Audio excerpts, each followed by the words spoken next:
From the campus of Yale University, this is Business Talk with Jim Campbell, syndicating across the country on the Business Talk Radio Network and coming to you from our flagship stations, Yale Radio, WYBC.com, and 1490 AM WGCH, Greenwich, Connecticut. All talk and all business, 60 minutes of radio with leading figures from the world of business along with the business of politics and sports. In her first broadcast interview since getting out of prison for involvement in the largest insider trading scandal in history in the Raj Rajaratnam Network, before and after life in prison with Roomy Kahn, and the investigative journalist who wrote the story, Anita Raghavan, all today on Business Talk with Jim Campbell. Roomy Kahn was convicted, sentenced to 1 year in prison for insider trading. She worked for Raj Rajaratnam at the Gallon Group Hedge Fund, for Intel, Trivium Capital, and IBM. She holds 2 master's degrees, electrical engineering and physics, and an MBA from Cal Berkeley. Anita is the author of The Billionaire's Apprentice, The Rise of the Indian-American Elite and the Fall of the Galleon Hedge Fund, which was the finalist for the prestigious FT Goldman Sachs Business Book of the Year. She's just written a major profile of Roomy in the New York Times Sunday magazine. Welcome back to the show, Anita. I think it's her third time on, and welcome back to Freedom to Roomy. Thank you. Thank you. Okay, great to have you, Roomy. Start off right off the bat. Tell us briefly what was prison like. You know, for me, I was sent to a camp, and I would have to say that dealing with prison actually was very easy. It was a camp with very little security, and they had some simple rules that you had to follow, and I had no trouble following the rules, and for me, that stay was actually very easy, and it gave me time to reflect. What was the very first time the FBI was on to you?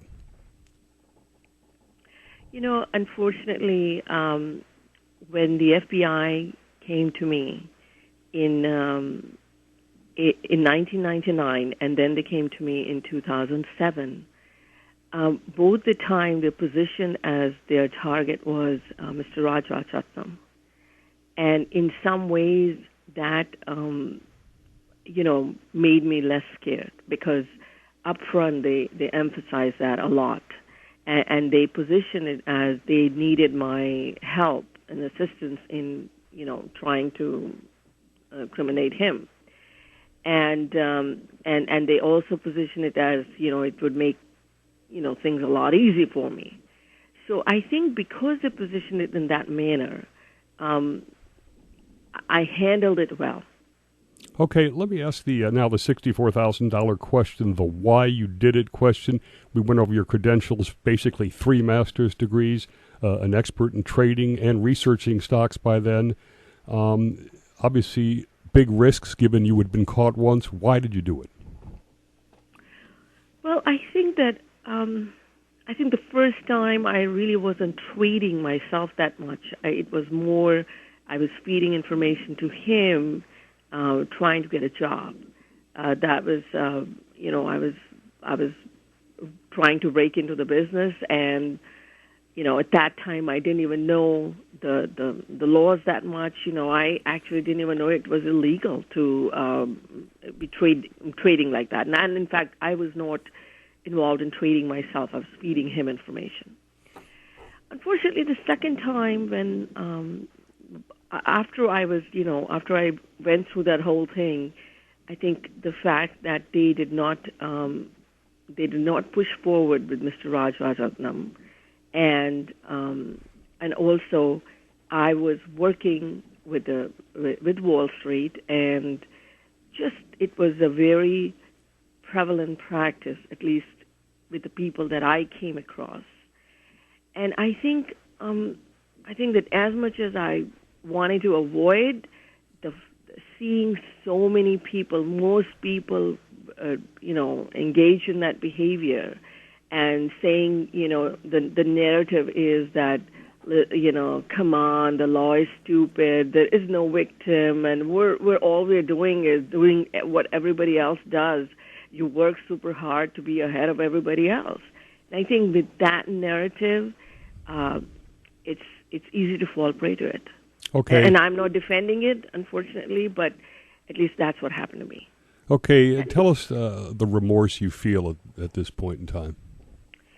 You know, I think remorse is a very,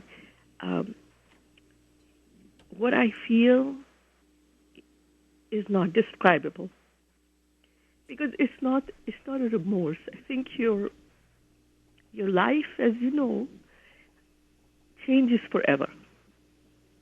It's not the prison, because the prison actually gave me time to put myself together and reflect and see and focus on what I want to do going forward. But it's the fact that you people like myself and a lot of people on Wall Street, we go through a lot of education to try to open doors. I tell my daughter, listen, you have to get you have to get degrees so that your doors are open for you, so that when you go to bed in life, you have choices. After something like this, there are no choices. Your education is rendered useless, and there are very, very few choices left for you. So it's much more than remorse, because it engulfs your life for good. All right, that's a heartfelt answer. Let's go to Anita now, because a lot of folks, this is several years back. Tell us how you persuaded Roomy to come forward. What happened in the Galleon, in the fall of Galleon, the insider trading, and Roomy's perspective within that? Sure. Well, Roomy and I had started talking after she'd gotten sentenced, and she felt very bruised by the press. She felt she'd been made out to be the Wicked Witch of the West, and I said to her, why don't you explain yourself? There are all these baffling questions about you. Why did you lie to the feds when they came to you the second time? Why did you even commit the crime the second time? I said, I think if people had a sense of why you did some of these things, they would have a better appreciation of the choices you faced at the time. And as Roomy explained to me, when the feds came to her the second time, her back was really against the wall. She was facing a lot of financial troubles, and she knew the feds were interested in Raj Rajaratnam, who was the founder of this very successful hedge fund, the Galleon Group. And so she was intent on delivering Raj to the feds, but she didn't want to have all this collateral damage. She didn't want all these young people that were part of her network to be caught up in the takedown of Raj. And for those of your listeners who don't know the story, Raj, of course, was a very successful investor in technology stocks until October 2009, when he was arrested by the feds for trading on inside information. And as the government unraveled his network, they stumbled upon a senior partner in McKinsey, Anil Kumar, the three-time chairman of McKinsey, Rajat Gupta, and it became this case that was not just about Wall Street, but also about Main Street. And Roomy was a pivotal player in helping the feds unlock this case, because without her making those early tape recordings of phone calls with Raj from her home office, the feds would have had a harder time getting a wiretap on his cell phone, which of course opened up the world to all of his incriminating exchanges. Okay, that was great perspective for us. In the article, Roomy, Anita quotes you as, prison's the easiest part, which you've been saying. When you get out there, there's nothing. That's the toughest part.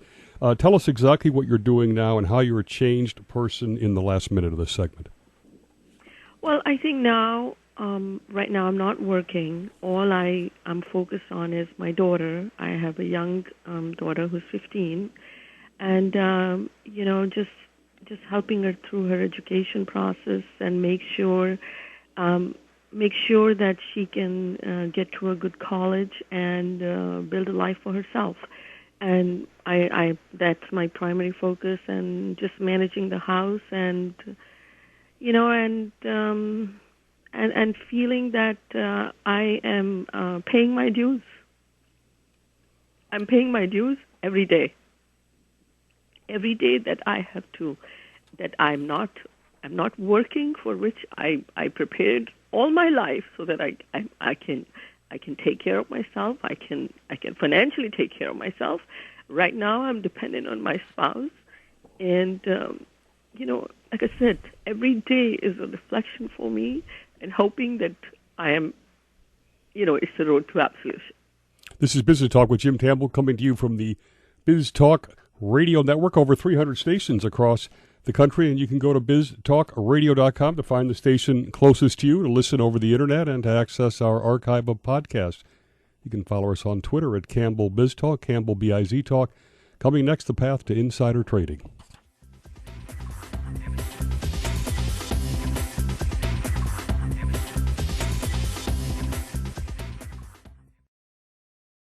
And we're talking with Anita Raghavan and former insider trader Roomy Kahn. We're going to sort of look a little bit more detail on that path to insider trading. Now, Roomy, you were at a point where you'd made $50 million before Galleon. I assume a lot of that was legitimately made. You'd had a house you'd bought for cash for $11 million. In Anita's article, there's things in there like you'd love to go in and spend $10,000 at a drop, that you had $50,000 of wine at one party.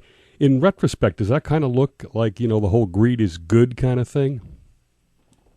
No, I would not say that at all. I think for a lot of people, such as myself, who, come from very modest background, and I was afforded a great opportunity to study in this country. I came from India. And, and then I found great work here. And then, once I went to Wall Street, when I started working for Raj, I was the internet boom in the stock market, as many of you probably remember. The 99, 2000 time, the market, all you had to do was get up in the morning and, see how your stocks were doing, and they were going up every day. And I was in the right segments at the right time. I traded the market reasonably well. But, in hindsight, they say that the bull market can give you a false impression of yourself. And, you start, that was a crazy bull market, and everybody made a lot of money. And a lot of people started thinking, such as myself, that we are very gifted traders. And as we look back, the answer is no. But then, these new Varoshes, I would call myself a new Varosh. I got a lot of money suddenly. And when people with a modest background get a lot of money, they spend like crazy, which is what I did. I was spending like crazy. And, it's not so much greed. I think it is my modest upbringing married to a lot of money, which came to me through the market. Just trading. So then suddenly you start thinking you're very smart, and in hindsight now I chuckle that was a bull market. Bull market makes a lot of people very smart. Okay, let's go a little bit off of that into motivation again, because exactly what you said happened. You get all confident, and then boom, the internet crashes. You lost most of that $50 million. You had to take out a $5 million mortgage on your house, which was costing you $42,000 a month. Does that sort of provide some motive there, in the sense you got a little desperate for money? Absolutely. I think it's I don't know the exact saying, but the scared money can never make good investments. So once I got into this severe hole that I was, Deutsche Bank sued me, and then my mortgage was very huge, my cash flow was very little. And then all of a sudden you want surety in your investments. And that is when I made the fatal mistake of trading with the insider trading. And it's a slippery slope. Once you engage once, and then, you're on the path. Okay. Now, the other side of that motivation, let me quote you again from Anita's article. It's almost like you're a drug addict and you go through rehab, you're clean, and then you're at a party every day where everybody's doing cocaine. How long can you stay clean? So how much would you attest to that motivation, the sort of the addiction or the buzz to doing it? I think yes, when you are on the right side of the trade, it's a thrill, absolutely. You pound your chest, look, we nailed it correctly. And however, I think the narrative with the Wall Street people that I came across was that, the law is screwed up. We're not really taking money out of anyone's pocket. All we are doing is doing what every person does who wants to excel. You work super hard and try to do good. And for us, information is the king.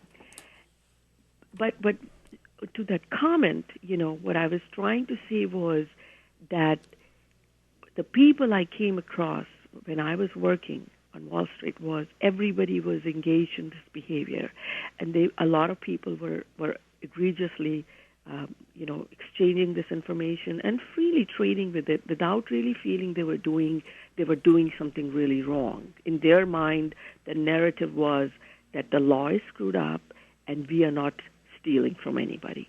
And I think it's the thinking is it's innocuous, and but unfortunately you break the law. It's not innocuous. You break a law and the consequences are dire, as we know now. And I think it's the false narrative and my financial difficulties is what led to my ultimate down the abyss. Anita, you obviously know the whole thing in detail, and you know Anita well. What would you ascribe to why Roomy would have done it? Well, I think none of us have a real appreciation of the pressures that Roomy was facing in 2007, in November 2007, when two FBI agents showed up on her doorstep. And I think one of the things I learned spending time with her in Florida was an understanding of this. Her financial situation was very dire. She had to pay this mortgage, which was more than $40,000. There was property taxes on this property. There were also, payments to gardeners and various other individuals who had to keep up the property. And at the same time, she was having difficulties with her partner, her husband. And so this confluence of events really came to play. And, in a way, I think Roomy's behavior is probably symbolic of someone who had their back against the wall. They were trying to sort of plug one hole, and then another hole would emerge, and she unfortunately displayed that kind of behavior when she dealt with the feds by lying to them originally. Roomy, we're down to about a minute and a half at most. How do you feel you're most misunderstood by the general public? I think that there are two things which I feel that most people don't understand. The first is that I'm a big liar.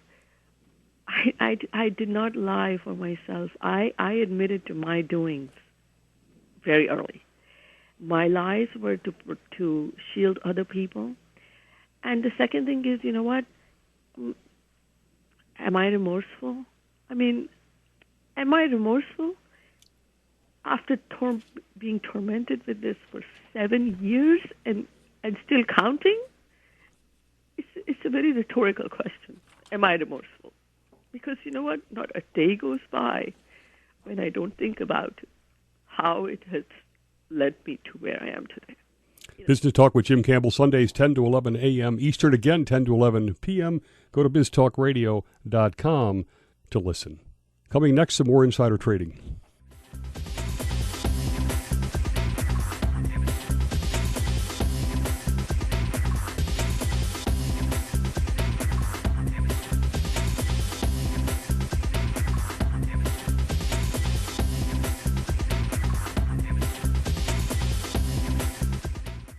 And we're talking with Anita Raghavan. She's the author of The Billionaire's Apprentice, The Rise of the American Indian Elite and the Fall of Galleon Hedge Fund, and Roomy Kahn, who was just out of prisoner related to insider trading in the Raj Rajaratnam trading scandal.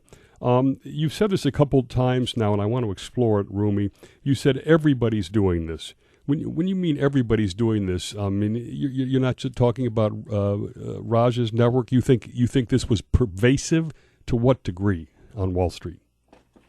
I can't speak for everybody, but what I said, and I'd like to clarify, was that most people that I came across during my career were all engaged in this behavior, and that is why so many people got ensnared in this case, because everybody I worked with got ensnared, and then the Raj's network, a lot of people got ensnared in that.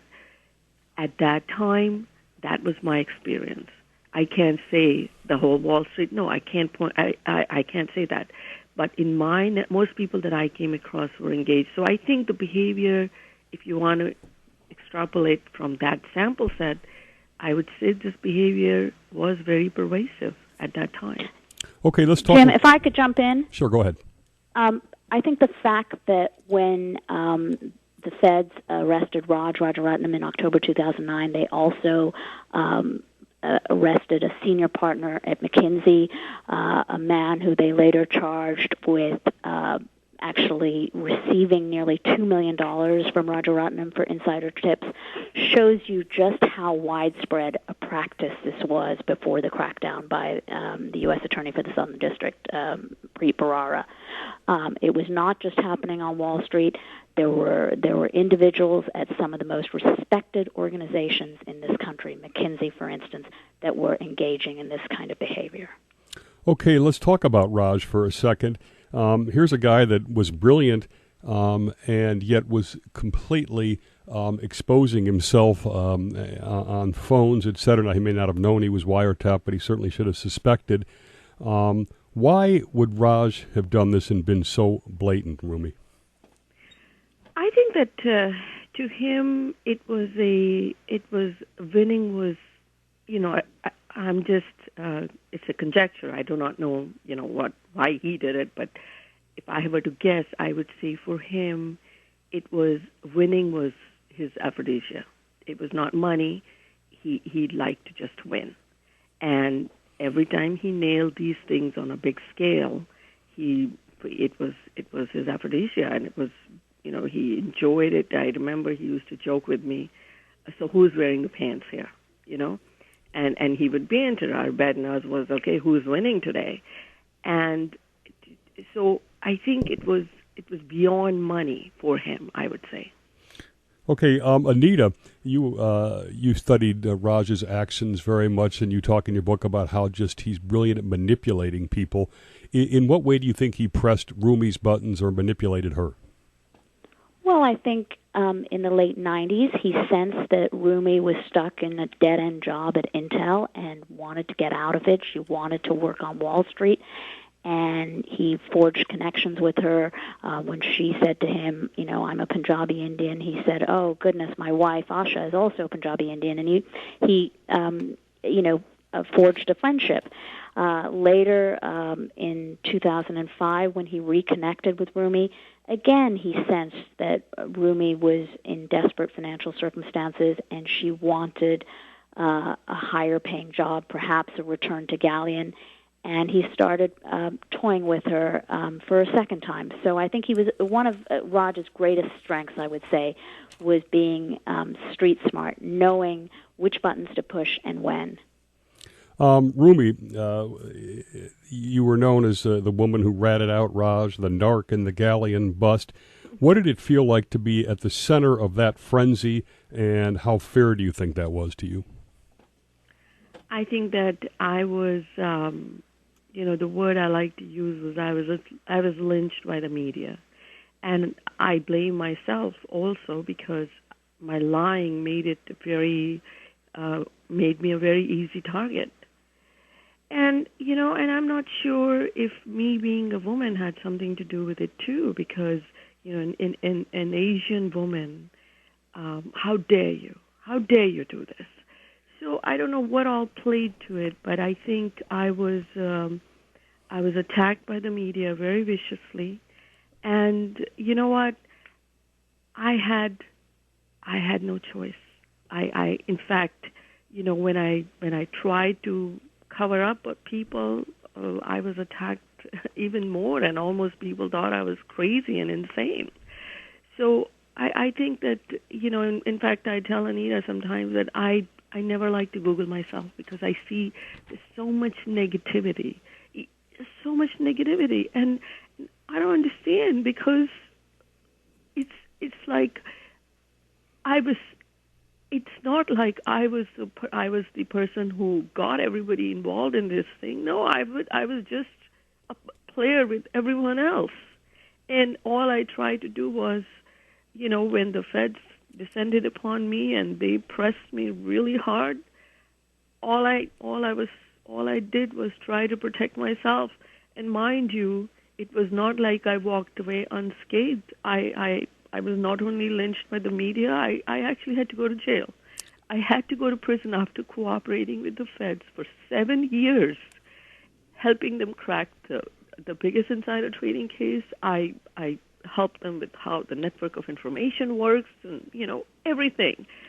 And unfortunately, at the end, I was the one who even now when you Google, the ugliest images and the ugliest impressions are on me. And I went to prison. It's not like I was given a slap on the wrist. No. Roomy, can I just actually follow up on one important point that Roomy makes, which is she was, being attacked because she was a woman. There are two characters in this Galleon case. One is Roomy, and the other is Daniel Chiesi. And both Roomy Kahn and Daniel Chiesi were portrayed pretty ruthlessly in the press. And you can argue that perhaps, Roomy deserved it because she cooperated with the feds, but Danielle Chiesi did not help the feds at all. She simply pleaded guilty. Yet, if you Google Danielle Chiesi, you read about a woman who traded sex for stock tips. And I do think there's a woman thing that is at play here. Okay, Roomy, one of the things that comes out of Anita's article is you say that all but one of your friends abandoned you. What is that like, and what was it like with your spouse? I think that if I have to characterize my personal relationships, I think almost every relationship that I had nurtured, all but one person was gone. When I moved to Florida after the news came, nobody reached out to me other than one person. And my spouse, who has stood by me during this process, has not been easy on me. It's not that, okay, honey, forget it and I forgive and move on. No, not a day goes by when I'm not reminded of what I did and where we are because of me. So, this road has been extremely difficult for me, and even it continues to be every day. So for me, it's not over because I'm reminded of this almost every day, and every day I think about what I did, and every day that I cannot work and I don't have any choices is a reminder to me that what I had a life to kill for. I had all the money in the world. I had the house paid off, the car. I mean, I had no debt, and I single-handedly destroyed it. So I am culpable 100%. I don't lay this blame on anyone else. I was not cajoled into doing this. These were my choices that I made, which got me where they did. And for me, it's probably maybe never going to end. Anita, let me ask you, we've just got a little time left in this segment. Roomy, as you said, told a lot of lies even after she was supposed to have stopped lying to the FBI, as well as doing it after she'd been caught. How do you know she's being completely truthful now? Well, I think it's interesting. Some of the comments in the New York Times article, questioned whether Roomy has been completely truthful. Someone took issue with her having a net worth of $50 million at the peak. Look, Roomy's life has been under a microscope for the last 7 years. A lot of what she says is corroborated by testimony in court cases, by documents that have been admitted as part of the case against Roomy Kahn. So I'm fairly comfortable that what Roomy is telling us today is the truth. Now you can get the best of Biz Talk with Jim Campbell Thursdays 7 to 8 p.m. Eastern. Go to biztalkradio.com and go to our website, campbellbiztalk.com, where you can sign up for our email blast for weekly guests. Our final national segment, we'll look at fixing insider trading.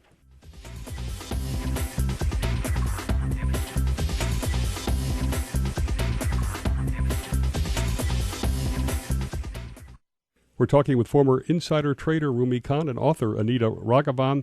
Roomy, one of the things, again, in Anita's article is you wanted to dedicate your life to helping root out insider trading, maybe get a PhD and help educate and the market, kids or whatever. Talk about that. Well, I think that the insider trading is. It seems like a really innocuous crime, and I think that it's very it's somewhat simple to justify in your mind because you're not really stealing any money from anybody. You are just getting this information, and you're just ahead of the market, and you're just being super competitive. And unfortunately, for people who engage in this behavior are not thinking of the consequences. When you get caught, the consequences are really, really dire. And a lot of young people and the people who are starting out in the business, they fall prey to that. What happens is a lot of kids who are hired as analysts, the portfolio managers, I don't know whether they're doing it now, but when I was working, I was told that I had to have Raj used to call it an edge. My boss at Trivium used to call it, I like your Rolodex. So I was pressed to go get the edge information. In fact, one of the interviews when I had with Mr. Raj Rajaratnam, we were talking about, Google. I think it was Google. I was trying to get into the media stocks with him with Google and the internet names. And he said, you know what, Roomy, you have no connections in the media industry, so you won't be able to get any information on the internet names because they make money through the advertisement route. And you don't know anyone in the media industry. So he said I was not the right candidate for the job. So the portfolio managers press the young kids.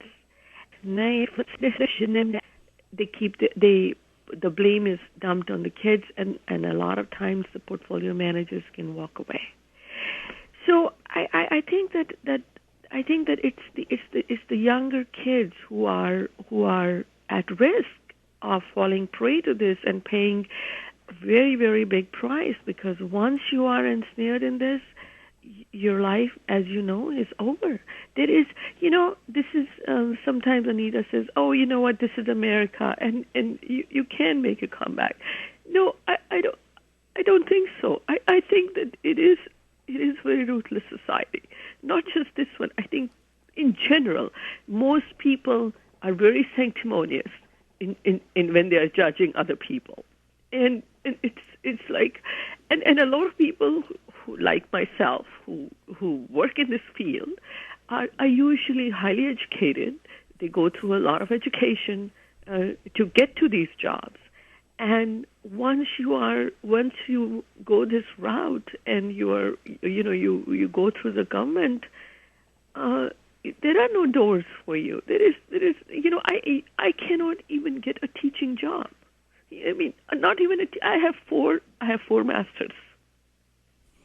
You call physics, electrical engineering, finance, so many fields. I can tutor my daughter very well and make her do well, but I cannot act as a tutor, even a tutor in the outside field.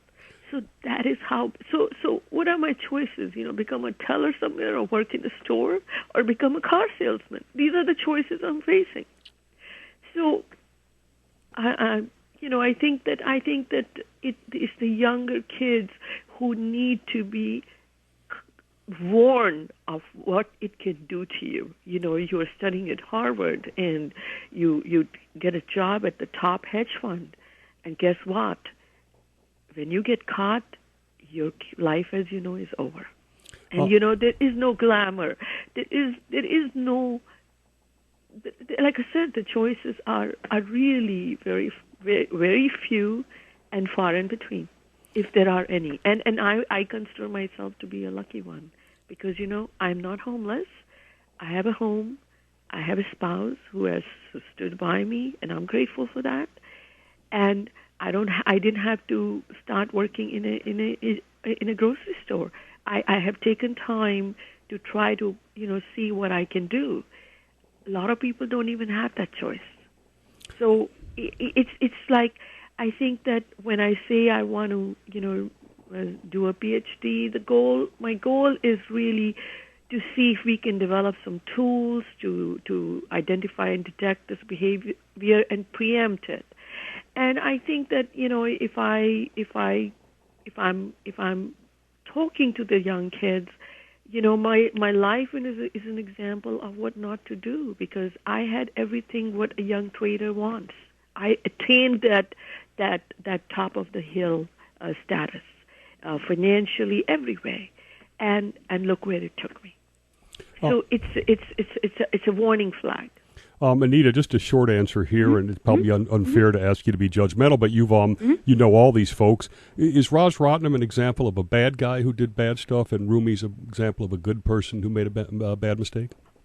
I think that's too simplistic. But speaking to Roomy, spending time with her, I have a better understanding of the circumstances that led her to the place that she's in today.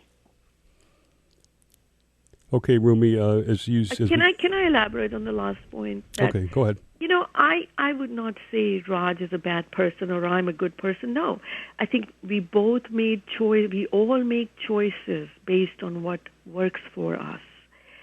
And like I said, we are all adults, and I definitely knew it was against the law. I definitely knew the second go round that this is against this. I'm breaking the law. Raj definitely knew he was running a big hedge fund. He definitely knew he was breaking the law. The motives might be different, but at the end of the day, we were all breaking the law. This has been a great interview, and I really appreciate Roomy's heartfelt honesty. Thanks to Anita Raghavan, the best book really coming out of the insider trading scandals, The Billionaire's Apprentice, The Rise of the Indian American Elite and the Fall of the Galleon Hedge Fund. Thanks to Roomy.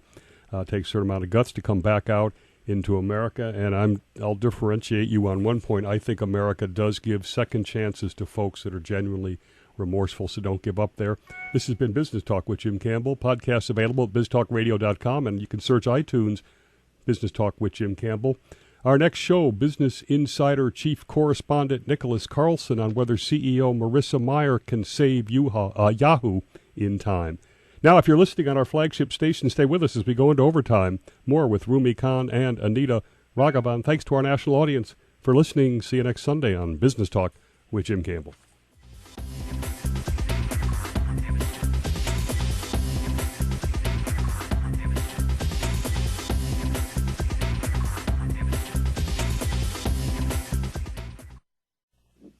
You're listening to Business Talk with Jim Campbell. This is segment 5 overtime exclusively for Yale Radio, WYBC. Thanks to Anita and Roomy for staying with us. Roomy, we'll start off with you. You said that the prison was a camp and it wasn't that bad, but tell us what was a day in the life, what you were doing, what were the other types of crimes there, and then tell us a day in the life now. Well, my typical day there was basically you wake up at 6 in the morning.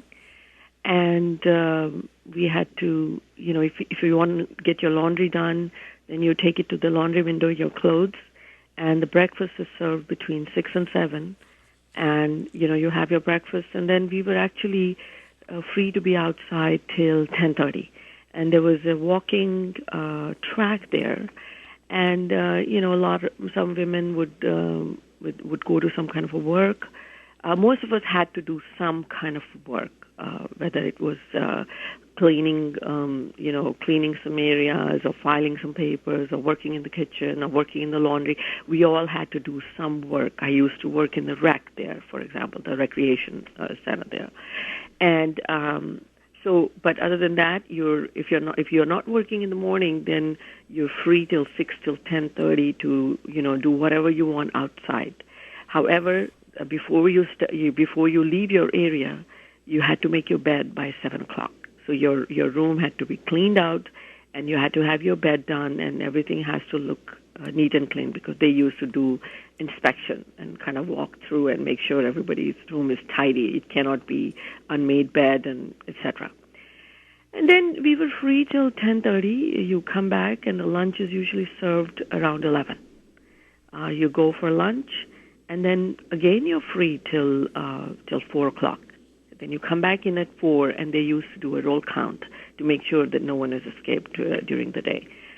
And then the dinner was served around 5, and we were free to be outside till 8:30 every day. So basically all day you had the freedom to be outside in the walking track, which was a third of a mile. So there were women who would walk all day or go to the gym. There were exercise classes there. There was a library there where you could go read. And so I think the life in the camp was like being in a college dorm. It was relatively simple. And their rules were like you had to be inside at say 10:30 in the morning. You had to be inside by 3:30 in the afternoon. You have to be inside at 8:30. Then at night after 10 o'clock you can't use computers or and phones. So the rules were simple. And I used to find it amazing that there were women who could not follow those simple rules, I guess. And in terms of the kind of people who were there, I saw in terms of white collar crimes, there were a lot of doctors there, a lot of lawyers there. Lawyers were coming from mortgage fraud arena. A lot of doctors were coming from Medicare, Medicaid fraud, Medicare fraud kind of people. And then there was a good percentage of drug crimes. There was women who were there for drugs, who were selling drugs or doing drugs or cooking drugs. I would say 60 to 70% of the women there were for drugs. And the rest were white-collared. Some were stealing. There were women there for basically, who stole from their employees, who stole from investors. So stealing and I guess doctors, lawyers were the white-collared crimes. And then the drugs. That was the mix of people there. How psychologically, how tough was it in terms of shame, et cetera? Did you get counseling there? How did you turn the corner on that? I was very fortunate in the set of people I met there. I met some, my room. I guess the camp people, they place you, they read up on you, and then they place you accordingly. So my roommate was a lady who was, running a lottery or something like that, and she, she was a very kind woman. She helped me a lot in prodding through, and then I met a writer there who also, kind of a lot of these women had been there for a little while, and they helped me deal with it. In fact, there was a girl there who used to make fun of how I would cry on a daily basis, and she used to, mimic me that, there's Roomy's daily dose today. But slowly, you let you become comfortable with, everybody there was engaged in some illicit behavior. So you get an opportunity to talk about it openly, which I had not been able to do till I actually went to prison, because I could never, other than Anita, I had not really discussed it with openly with people as to what I did and how it went down and how I feel. How I feel is what I I managed to do there, because and even now, for example, I can't reach out to anybody really to say I'm feeling down with this whole thing. I can't, other than the people I met there, because they truly understood what I was experiencing. It's almost like being in a war. Only the people who have been there understand what your mental state is. So even today, if I want to discuss this with somebody, it's hard for me to talk about it, because people judge you so fast. Immediately, it's like, oh, people are very sanctimonious. We're good and you're bad. So I think for me, it helped me take out my emotions and the shame and kind of put it past and talking it out there. Like I said, I met some very fascinating women there who helped me deal with it. How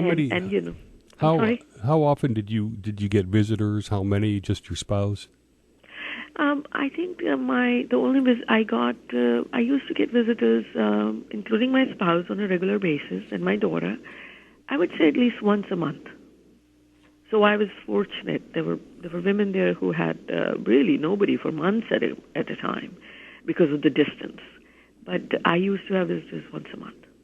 Now, your parents have very impressive reputations. I think your father had a PhD and was in the Defense Department in India. How was the whole thing with your parents?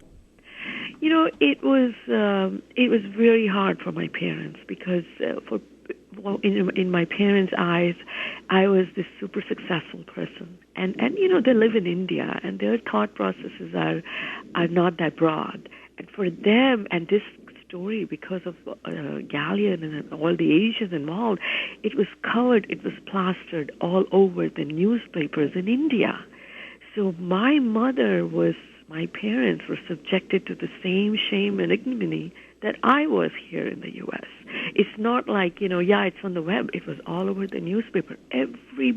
People were, consoling my parents. Even now my uncles call my mom and say, tell Roomy to be very careful. Tell Roomy to be very careful.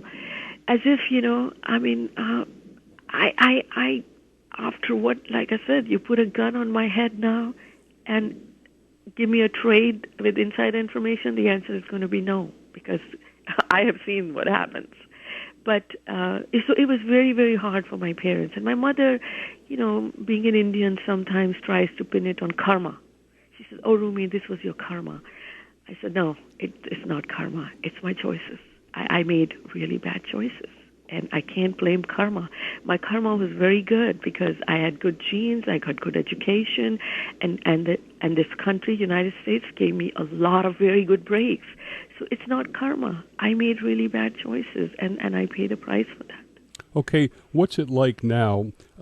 Explain what it was like directly to work in Galleon for Raj on a daily basis, and also to deal with him, the level of stress and the pressure to get edge. Well, I think that my working with him was actually easier than working with Trivium. I found working with Trivium tougher. With Raj, he is a very smooth guy. And, when you are working for him and you're getting information, you don't think you're doing him a favor. You feel it's part of your job. And he does it in a very, very smooth manner. And I think I would still venture to say that he used to like me. I don't think his statement that, oh, my wife is Punjabi, was just to trap me. No, I actually think he kind of connected maybe a little bit with me at that time. And, and I was relatively young and naive, and I was learning the ropes because I didn't know much about Wall Street at that time. So for me, a lot of it was learning process. However, there was a guy who worked in our California office who was, I think, more direct and more used to needle me for information. But Raj was relatively easy to work with, I would say. But I found when I was working with Trivium, I was really pushed hard for information. Do you have any contact with Raj? No. Anita, one of the things, the laws of unintended consequences, Reg FD, fair disclosure, was designed to even the information playing field and instead spurred insider trading because of the then trying to get quarterly results.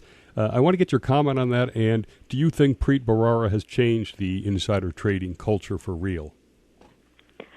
Sure. As you say, Jim, Reg FD, which was unveiled in 2000, just before the NASDAQ bubble burst, was designed to make the playing field level for all investors. And I think it was a combination of Reg FD and the bursting of the technology bubble that sort of conspired to make insider trading more attractive to players in the hedge fund business. You also had around this time the number of hedge funds chasing investor dollars grow exponentially. So you had Reg FD, you had a tougher time making money, and also more hedge funds. And so if you were a manager, what better way to outperform? What was the simplest way to do better than your competitors but to trade on inside information? And, in terms of Preet Bharara and his cleanup of Wall Street, I suspect there are fewer traders at hedge funds and at Wall Street securities firms today trading on inside information than there were in the run-up to the arrests of Raj Rajaratnam and others. But, memories are short, and, we all remember the cases that were brought in the late 1980s when a Goldman Sachs trader was marched out of his offices, and that also put a chill on insider trading on Wall Street, and of course it came back. So I think, today there's probably less of it around, but it will crop up again. It's sort of like a bad weed. It just grows. And then some recent convictions have been overturned, which can't help. Roomy, let me ask you this. Charlie Gasparino always says this when I interview him, that this is a victimless crime, insider trading, and Preet should have focused on the mortgage fraud, which actually hurt individuals dramatically by having their portfolios hit by like 40% on average. Do you have a resentment for that, and do you have any resentment for the fact that Stevie Cohen, who focused on Edge too, seems to have gotten away with this, at least personally? No, I have no resentment. I feel that I broke the law, and not once but twice, and I feel that I have paid my dues. And I can move forward with my conscience clean. I'm living my life with an acceptance that what I did was wrong, and I did not get away with it. I have paid my price, so I feel I'm actually at peace with it, and I don't have any resentment for people who got away, because you know what? It's like every person who commits a crime knows it, and there is that inner fear in them that, oh my God, what if I get caught? You know what? I don't have that fear anymore. I'm done with it, and it's all behind me. Anita, do you have any sense of how any of the other folks are doing? Raj in prison, Daniel Chezi, the other McKinsey guy, Kumar. Do you have any sense of what's going on with them right now? Well, it's funny you asked, Jim, because I actually have been in touch with some people who are at Devon's, and all I can say is you're going to have to stay tuned and read the New York Times Steelbook website for the story on how Raj and Rajat are doing in prison. But they're both in two separate facilities. Raj is in the main Devon's compound, the medium security facility, and Rajat is in the camp, much like Roomy Kahn. The two don't meet. They're very separate. But I think Raj still has warm feelings towards Rajat. I'm not sure Rajat feels the same way towards Raj. Very interesting. So you are going to probe that little bit. You know, there was that rumor that Raj actually had got somebody to be his manservant at the prison, and that he was still in manipulation mode. That's right. That's right. And I think there's a lot of fodder there. When's that going to be out? I don't know, Jim. I'm working on corroborating it, and I want to be absolutely sure. What I have is rock solid, and so hopefully in the next month, though, is what I'm thinking. Do you have a book in the works? I don't. I'm looking for a great story. So if any of your listeners out there have a great story that is worth telling, I hope they'll shoot me an email, and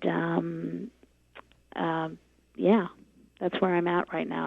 I for me, what really drove the Billionaire's Apprentice was this fabulous story with so many delicious characters, and I haven't found something like that yet. Roomy, I always go back to Nixon as the person that was so driven to try and spend the rest of his life after Watergate fixing his reputation and making a second entrance. How driven are you to sort of get across what you think is your real personality, your real motives? How important is it to fix your reputation, or this is just something you've moved beyond? I would say that it's a combination for me, because I do have a daughter who I'm responsible for, and I'm married, so I have a lot of responsibilities towards my house also. But it is very important for me to try to rebuild myself, because that is who I am. I worked nonstop. Once I started working in 1985, I worked nonstop without any breaks till 2009 or 2008. So it is very important for me to rebuild my life, which is beyond being just a housewife. But I'm 56, and I'm aware of my own limitations in some way. And you have to just make the best of what you can, and I'm working on both sides. You're saying that if you have to be a housewife, you're going to be happy with that, and to make your daughter successful. What if that is the case? How do you channel the ambition and drive and the work ethic you've had your whole life? Well, I think that my my daughter is 2 years away from going to college, and I think once that happens, it's a statement which I don't know if I can really implement, which is to be a housewife all my life, because I will have to find something to do. I absolutely do, because I think I would, I would go crazy. So I'm searching for an anchor right now.